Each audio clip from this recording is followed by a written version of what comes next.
Well, this is a special 49ers update. The 49ers have opened the practice window for Ricky Pearsall just about 6 weeks after he was shot in the chest.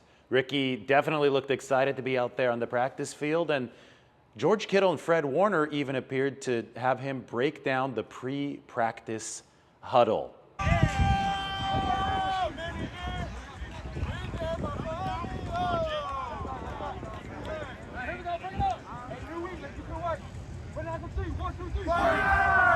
Obviously a special moment, a miraculous story, as Pearsall was shot in the chest on August 31st, just outside of Union Square in San Francisco. The bullet went through and through inside the chest, out the back/armpit area, and the 49ers were told by the people at San Francisco General Hospital that a similar entry spot has resulted in death 99% of the time. But Ricky Pearsall obviously survived, and he's also thriving. He's also back out on an NFL practice field. Earned a lot of street cred in the 49ers locker room, and now with the practice window open, he's going to have a chance to show that he's ready to be activated to the actual game day roster, maybe even in time for Sunday's game against the Kansas City Chiefs, although I would say that might be an ambitious timeline. The 49ers have 3 weeks at this point to activate Pearsall to the 53-man roster. They can certainly use some of his route running skills, some of his ability to get open, his toughness in the red zone. I know that the last 2 possessions in the red zone went better in Seattle, but Brock Purdy still really had a manufacture to George Kittle. I mean, there wasn't a whole lot of space to work with on either of those throws, especially the one that crossed over to the pylon. Brad Graham was analyzing it on his channel today. Go check out Brad at the SF Niners. But I ran the Pythagorean theorem, a squared plus b squared equals c squared, to calculate how far this ball traveled. And it obviously went on the diagonal. So with the Pythagorean theorem, I calculated this was a 33-yard throw on a rope from Brock Purdy. So we're all those people that have said that he can't throw outside the numbers. I'm sure they still exist. I'm sure they're still calling themselves film watchers, but just, I would say, embarrassing takes, because he obviously can't throw outside the numbers based on what we have seen here and what we have seen many, many times. It's going to be Purdy against Patrick Mahomes this week. The 49ers are actually 1.5-point favorites over Kansas City to begin the week. I know that might surprise some, but given the fact that Purdy has definitely been playing better than Mahomes and the 49ers offense has been outperforming Kansas City, I don't think that that's all too shocking.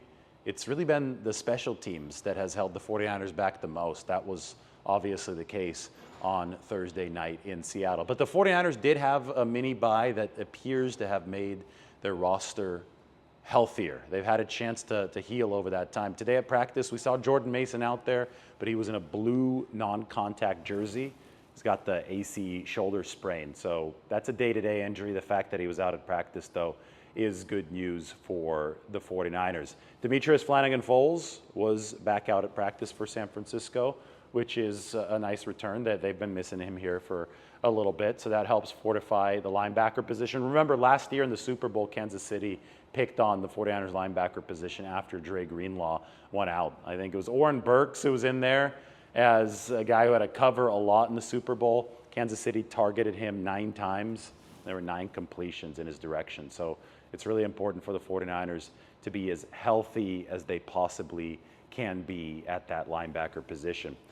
Off on the side, we saw Malik Mustafa, who's day-to-day with a low ankle sprain, working out, and I think there's a good chance that he'll be back to help the 49ers safety room after he started that game against Seattle. And also Jordan Elliott, the defensive tackle, was working out on the side. He missed the game against the Seahawks, and the 49ers can obviously use all the DT help that they can find, since they're already a little thin at that position. I did see Javon Hargrave in the parking lot today at the facility. He had a big brace on the triceps, so that was on the right arm, and that was the muscle that he tore, and that obviously required surgery. I think there is a chance that the 49ers do return Hargrave later this season, but it's obviously not going to be anytime soon. He is on injured reserve following that surgery. So it's a bonus practice for San Francisco today.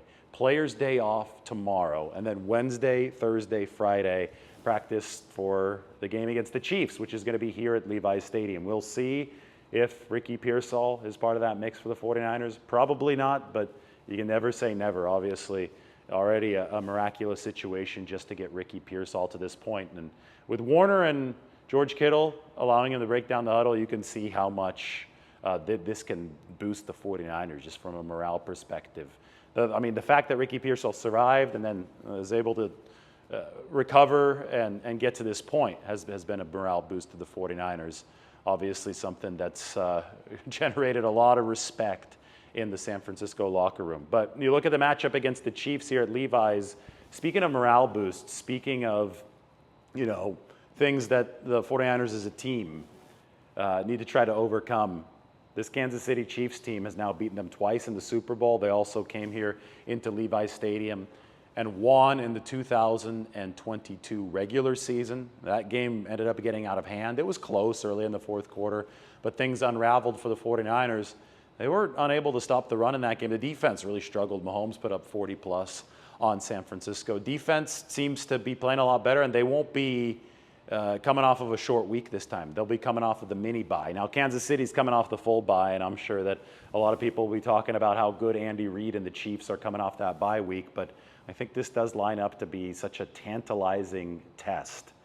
Brock Purdy saw his first career action against Kansas City back in 2022. It was in garbage time. Moved the 49ers down the field. I believe he threw an interception at the very end, but now he's going to get another shot at Mahomes and a Kansas City defense that has certainly improved over the years.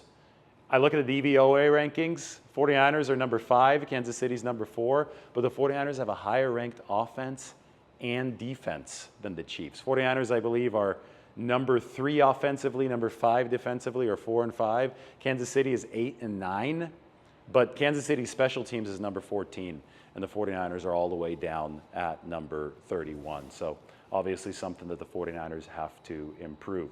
That's the report here from Levi's. Ricky Pearsall back out on the practice field. Show you some full video of that as the practice week begins. So stay tuned, hit that sub button, and we'll talk to you very soon.